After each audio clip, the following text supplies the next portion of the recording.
Halo sobat Nime, weekend ini waktunya si Jopan lagi. Dan yang mau donasi ada ya di tab deskripsi. Waduh, bantu-bantu Bang Jack bikin PC. Waduh, ya udah langsung aja yuk kita gaskan dulu Magic Emperor-nya. Langsung aja gaskan. Preview sedikit dari part sebelumnya. Setelah rombongan menara Huan Yu tiba di wilayah milik keluarga Luo, mereka langsung disambut oleh para tetua milik keluarga Luo, yaitu kakek Eci dan juga nenek Imut. Namun melihat rombongan yang menjemput mereka hanya terdiri dari kelompok kecil, membuat tetua kuning Penny ini ia pun kesal dan ia menganggap kalau Zhao Fan tidak benar-benar ingin melindungi mereka sebagai sekutu. Bahkan setelah ia mencuri harta pusaka milik mereka. Namun dengan kata-kata kasar yang dikeluarkan oleh Penny tanpa adanya rasa hormat kepada Zhao Fan, membuat kakek Eci ia benar-benar murka dengan ketidaksopanan mereka terhadap Zhao Fan. Bahkan ia juga mengancam akan memenggal kepala gadis pirang itu jika saja mereka ini bukanlah sebuah aliansi. Selain itu juga di sini nenek Imut Shu ia juga menjelaskan alasan Zhao Fan tidak ada bersama mereka dalam menjemput rombongan ini. Karena memang saat ini Zhao Fan dirinya sedang melakukan sebuah penyerangan terhadap istana Raja Obat. Dan alasan Zhao Fan melakukan ini semua hanyalah untuk membantu menara Huan Yu keluar dari dalam pengepungan yang menimpa istana mereka. Dan jelas mendengar hal itu, mendengar kalau Zhao Fan yang awalnya mereka kira tidak melakukan apapun ternyata harus sampai menyerang istana Raja Obat yang merupakan salah satu bangsawan agung. Hal itu membuat Nenek Chu ia merasa bersalah karena udah lagi-lagi salah mengambil sebuah keputusan. Sedangkan di sisi lain, saat ini di tempat milik gerbang kaisar mereka, para bangsawan ini mereka sedang melakukan sebuah perjamuan di mana lembah Yaoming mereka mendapatkan sebuah kehormatan yang telah memberikan sebuah kontribusi yang sangat luar biasa setelah mereka berhasil menangkap beberapa anggota milik menara Huan Yu. Ketua lembah, kau berhasil menangkap bawahan menara Huan Yu dan mendapatkan manfaat yang begitu besar. Maka dari itu, mari kita bersulang untuk dirimu. Ujar Patriark Gerbang Kaisar. Yang membuat Patriark Lembah Yaoming ia pun menyambutnya dengan sukacita. Iya, Patriark Gerbang Kaisar, Andalah yang terbaik. Saya hanya menjalankan tugas saja, ujar Patriark Lembah Yaoming menyambut apresiasi yang diberikan oleh Gerbang Kaisar kepada dirinya. Namun melihat Patriark Lembah Yaoming yang mendapatkan apresiasi itu, membuat kedua rekannya ini yang lainnya yaitu Patriark Istana Raja Obat dan juga Hutan Harpy, mereka berdua tidak senang. Cih, dasar munafik. Saat kami menyerang dari depan, orang ini dia malah mencuri kesempatan dengan cara menangkap para wanita itu dari belakang. Cih. Sedangkan untuk Tuan Leng Wuchan yang melihat rencana aneh milik lembah Yaoming dan itu berhasil, membuatnya berujar, Ketua Lembah, kau sangat luar biasa. Dapat menangkap mereka dengan cara yang mengesankan seperti ini. Kau sangat luar biasa. Namun yang ingin aku tahu, bagaimana kau bisa tahu kalau mereka akan pergi? Tanya Tuan Leng Wuchan. Ya, mendapatkan pertanyaan itu membuat Patriark Lembah Yaoming ia berujar, ya Tuan, kesuksesan ini bukanlah milikku semata, namun ini semua juga berkat bantuan dari penasehatku yang sangat berbakat itu. Dia adalah penasehat baru milik lembah kami. Namanya adalah Yaoming, murid terakhir dari mendiang tetua Yao Gouqi, ujar Patriark Lembah Yaoming melirik ke arah bocah Yu. Mendengar hal itu membuat Tuan Leng Wuchan ia pun paham. Ya, sekarang aku mengerti kenapa kau selalu saja mengambil sebuah langkah dengan tujuan yang sangat presisi. Rupanya, kau sekarang memiliki seorang penasehat. Para pahlawan, mereka selalu saja datang dari kalangan muda. Di sini Tuan Leng Wuchan ia juga berujar, Tuan Yu, berdasarkan tebakanmu, kira-kira akan kemana para tetua, para wanita-wanita menara Huan Yu itu? Tuan, sejujurnya aku juga tidak tahu. Namun dengan sifat keras kepala yang dimiliki oleh Nenek Chu, dan juga karena dia dijuluki sebagai wanita baja, dia bukanlah wanita yang mudah menyerah. Maka dari itu, cepat atau lambat hari ini pasti akan datang. Maka dari itulah, dia pasti membuat sebuah rencana. Hanya saja, saya tidak pernah terbayangkan hal ini kalau dia akan seberani itu menerobos pengepungan saat mereka masih terkepung di dalam istana. Dan bisa menangkap murid-murid mereka. Saya pikir ini hanyalah sebuah kebetulan saja, Tuan. Meskipun ya memang sangat disayangkan kalau Nenek Chu dan juga para tetua yang lainnya mereka berhasil melarikan diri. Ujar bocah hiu yang membuat mereka dua patriark ini kesal. Sial, bocah itu. Dia sudah seperti Yao Wanzan, sok pamer dan berpura-pura malu merendah. Dasar kampret, ujar dua patriark itu. Sedangkan untuk Tuan Lenguchan, ia berujar, Tuan Yao Ming, Anda sangat rendah hati. Dengan kemampuanmu itu, tidak heran kau bisa menangkap keuntungan yang sebesar ini. Ujar Tuan Lenguchan. Ya, kau memang mewarisi kemampuan mastermu. Lembah Yao Ming pasti akan sangat makmur di masa depan dengan adanya dirimu. Ujar Patriark Gerbang Kaisar Huangfu Tian Yuan. Ya, pujian itu pun diterima oleh mereka berdua ini dengan rendah hati. Namun hal itu tidak dapat diterima oleh si kampret Yan Bagong. Maka dari itu ia berujar, masa depan apanya? Memangnya masa depan apa yang dimiliki oleh Lembah Yao Ming? Keluarga bangsawan yang telah hampir hancur itu. Las, apa yang dikatakan oleh Yan Bagong membuat Patriark Yu ia pun kesal. Itu membuatnya berujar, hei, apa maksudmu? Namun sebelum mereka berbalas hinaan, di sini ada seorang pembawa pesan yang datang, di mana orang itu berujar, wah, Patriark. Dan ketika pembawa pesan itu menghampiri Yan Bagong dan ia membisikkan sesuatu kepada dirinya, membuat Yan Bagong ia langsung shock. Apa? Dan ia juga langsung berlutut memohon kepada Gerbang Kaisar. Tuan, aku mohon kepada dirimu, tolong selamatkan istana Raja Obatku. Ujar Yan Bagong yang panik.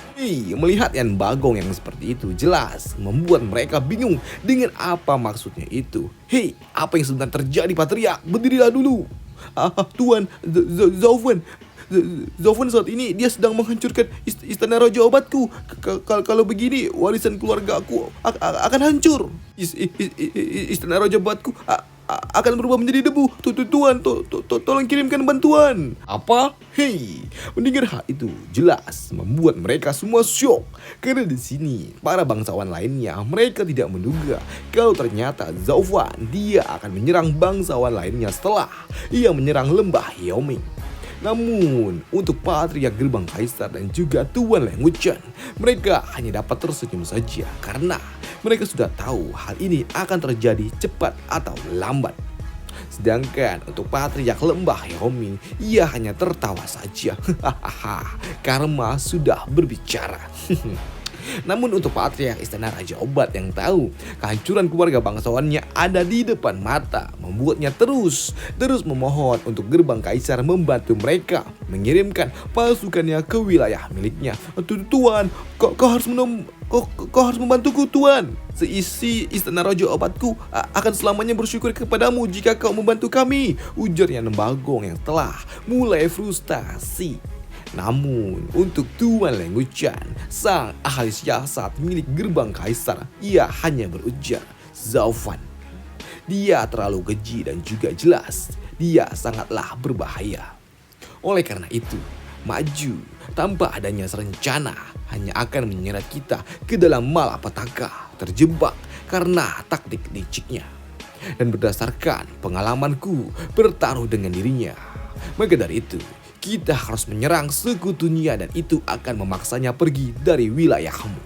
Maka dari itu, kita akan menyerang Pauvalium Qianlong dan jelas hal itu akan membuatnya pergi dari wilayahmu untuk menyelamatkan mereka. Bukankah hal itu dalam arti lain dapat membebaskan istana Raja Obat? Ya kan, Tuan Yan Bagong? Ujar Tuan Leng Wuchen dengan dinginnya yang jelas. Hal itu membuat bocah Hugh yang mendengarnya. Ia pun sadar kali ini semua hanyalah sebuah permainan orang-orang besar.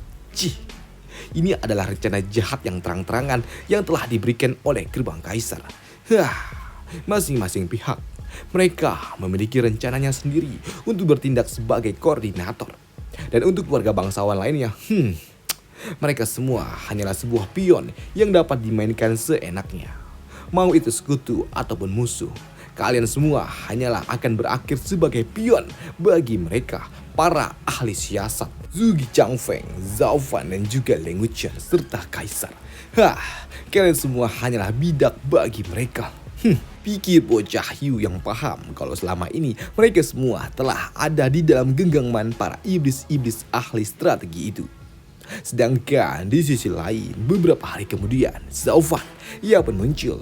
Akhirnya, Zhao Fan pun muncul menyambut rombongan menara Huan Yu yang telah tiba di kediaman keluarga Lu. Nenek, karena beruntungnya aku masih dapat menyambutmu dengan hangat di tempat ini, ujar Zhao Fan di hadapan mereka, rombongan menara Huan Yu. Melihat Zhao Fan yang datang menyambut mereka, membuat Nenek Chu ia berujar, terima kasih pelayan Zhao atas bantuanmu kepada menara Huan Yu di situasi yang mendesak seperti ini. Sampai-sampai kau secara pribadi harus sampai menyambut kami seperti ini. Aku sampai kesulitan untuk mengungkapkan betapa terhormatnya aku, ujar Nenek Chu yang membuat Zhao Fan ia bermain kembali dengan ekspresinya. Zhao Fan ia buat seolah-olah kalau dirinya sedang bersedih. Nenek, jangan bilang begitu. Kita ini adalah aliansi, sudah jelas kami akan datang membantu kalian, ujar dari Zhao Fan. Di sini Zhao Fan ia juga berujar, Nenek, kau pasti masih merasa sakit hati atas perbuatanku waktu itu bukan?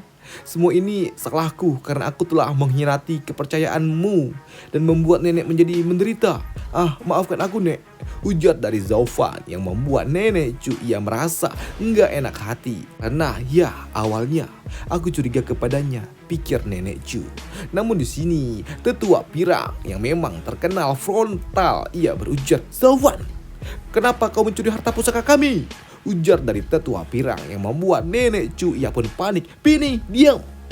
Sedangkan untuk Zhao Fan ia pun tidak marah. Ia hanya berujar, maaf. Aku akui aku mencuri itu dari kalian. Dan itu adalah tindakan yang salah dan aku tidak bisa menyangkalnya. Dan untuk menebus kesalahanku, aku mengirim semua orang di saat kalian sedang membutuhkan bantuanku. Sejatinya aku juga tidak ingin hal ini terjadi. Namun, tidak, Plan Zhao. Kau tidak perlu beralasan yang tidak-tidak. Kau tidak melakukan kesalahan apapun, sambut Nenek Imut Shu. Di mana Nenek Imut Shu ia juga berujar sesuatu yang membuat mereka semua sedikit shock ketika Nenek Imut ini ia berujar, hei kalian, apakah kalian tahu kalau tuan dan juga nona muda kami telah tertangkap oleh Gerbang Kaisar? Dan inilah yang memaksa Zhao Fan harus melakukan hal keji seperti itu, mencuri harta milik kalian. Lantas apa yang akan kalian lakukan, ujar Nenek Imut Shu yang membuat Zhao Fan ia berujar, tetua Shu, cukup.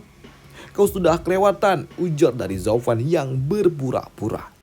Mendengar apa yang dikatakan oleh tetua Shu membuat Nenek Chu Biju ia pun menyalahkan ini semua kepada Gerbang Kaisar. Jadi ini semua adalah ulah Gerbang Kaisar. Ini semua ulah si kampret Huang Futian Yuan itu. Dan juga ular berbisa milik mereka. Leng Wuchen sialan. Melihat Nenek Chu yang mengutuknya sampai seperti itu membuat Zhao Fan ia berujar, tidak nenek, kau tidak perlu berkata kasar seperti itu. Mereka tidak sekeji itu, justru akulah yang mengkhianati nenek terlepas dari hubungan yang kita miliki ini. Dan jelas ini semua adalah salahku. Dan satu-satunya orang yang bisa kau salahkan adalah aku. Maka dari itu lampiaskanlah semua emosi kalian kepadaku. Karena sejatinya seorang pria dia harus mempertanggungjawabkan apa yang telah ia lakukan, ujar dari Zhao Fan. Melihat Zhao Fan yang seperti itu membuat Nenek Chu ia pun tidak enak hati. Tidak, pelayan Zhao, aku tidak sebodoh itu sampai harus melampiaskan amarahku kepada dirimu, ujar Nenek Chu. Nenek Chu, ia juga berujar, Tua Shu, dia benar, siapapun pasti akan melakukan hal yang seperti itu, termasuk diriku. Aku juga tidak berhak menilaimu sampai seperti ini, pelayan Zhao. Bahkan di sini, Nenek Chu Biju, ia juga menyalahkan ini semua kepada gerbang kaisar. Wah, gerbang kaisar. Mereka sungguh busuk dan hina. Mereka melakukan ini semua untuk memicu perselisihan di antara kita. Dan lebih buruknya lagi, Leng Wuchang, aku yakin dialah yang membuat rencana busuk ini. Aku yakin dialah yang melakukan ini semua. Dia melakukan ini semua dari balik layar, menggerakkan gerbang kaisar dan memaksamu untuk memecah hubungan baik yang telah kita miliki. Sialnya, aku malah berhasil jatuh di dalam taktik mereka, sampai-sampai membuat diriku meragukan klan Luo yang menyebabkan bencana seperti ini. Ini semua adalah salahku, ujar Nenek Chu Biju yang membuat Zhao Fan yang mendengarnya ia pun terdiam. Ia terdiam saja sembari berpikir, hei, bagaimana bisa gerbang kaisar melakukan hal ini semua? Jelas dari awal ini semua kan adalah rencana aku. Tapi ya karena nenek tua ini, dia bersikeras kalau ini semua adalah sebab oleh gerbang kaisar. Maka ya udah, baiklah. Akan aku biarkan saja Leng Wuchang yang akan disalahkan atas semua kejadian ini. Pikir dari Zhao Fan. Namun yang diucapkan oleh Zhao Fan sedikit berbeda setelah ia mendengar respon dari Nenek Chu. Nenek, karena sekarang kau sudah tahu ini semua adalah rencana mereka, seharusnya ikatan persatuan kita harusnya jauh lebih kuat daripada yang sebelumnya, agar kita tidak bisa lagi dipecah belah, ya kan? Ujar dari Zhao Fan.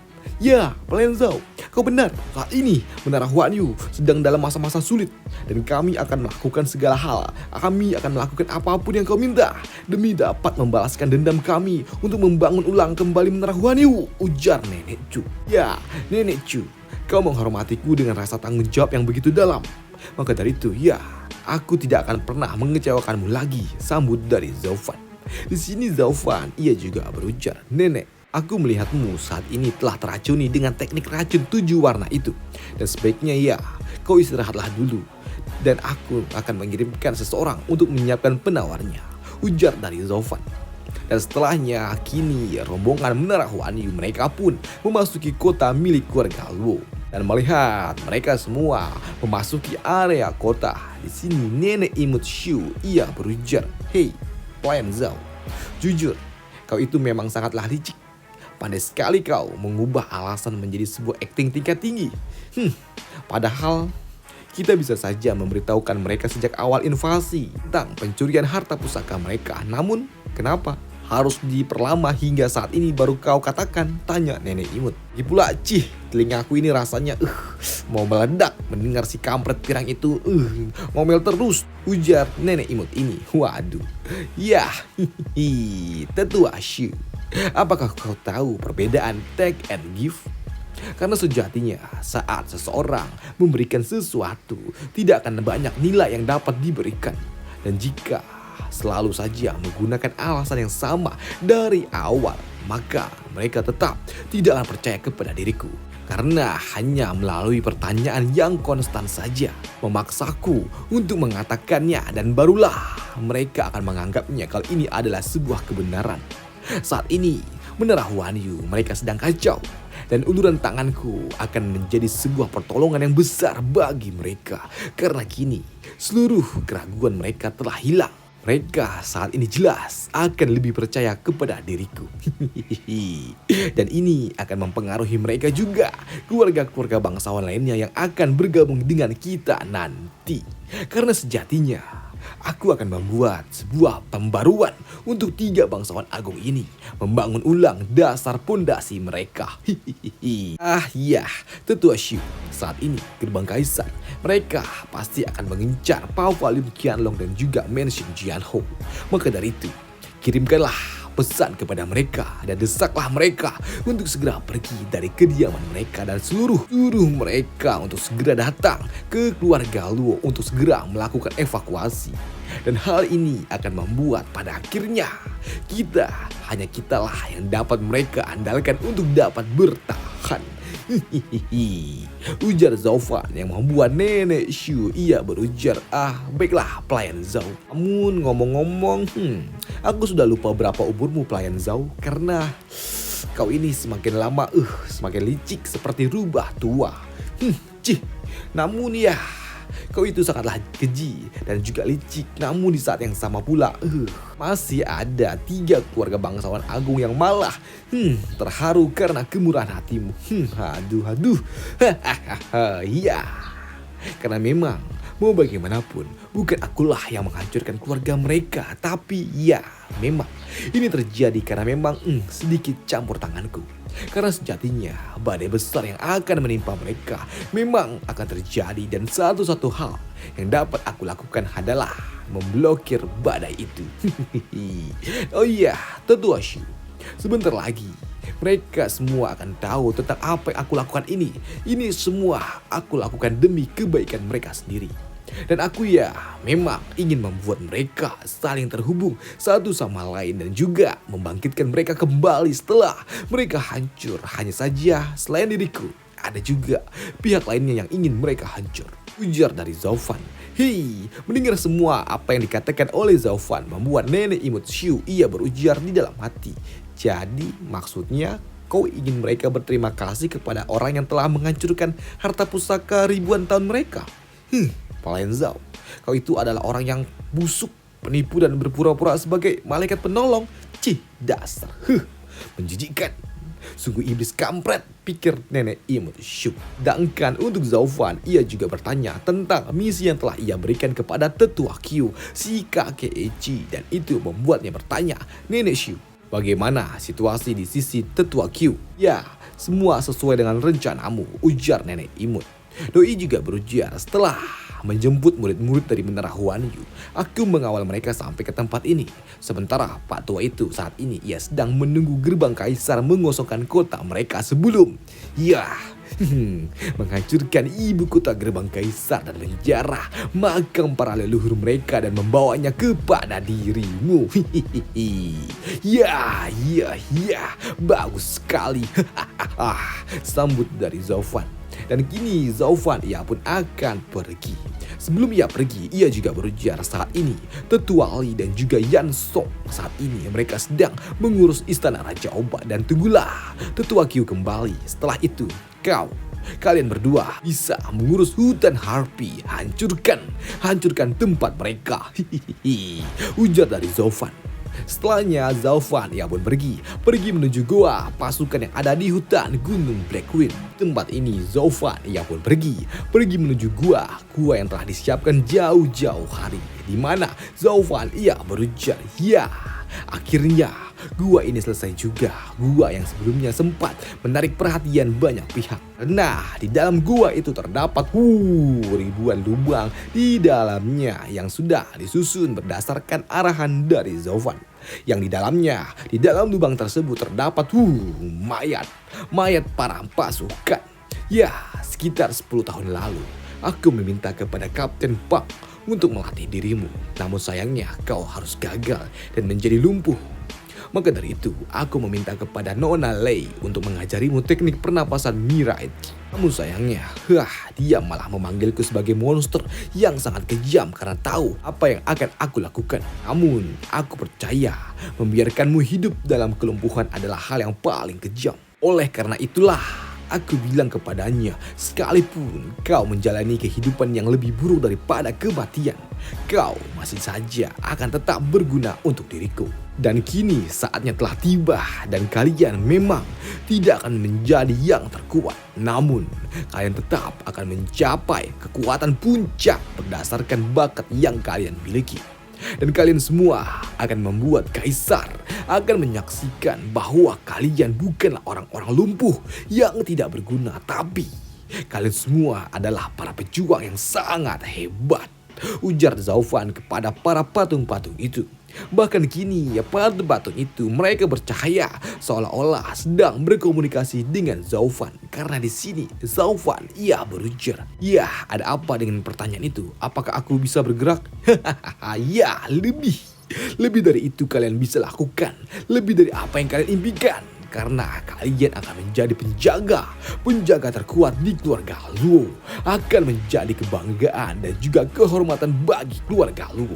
Maka dari itu terbukalah portal dunia iblis dan biarkanlah awan membara itu datang membawa hujan peperangan yang sangat kelam, agar para jiwa-jiwa iblis kuno itu datang dapat menginjak dataran ini untuk sekali lagi.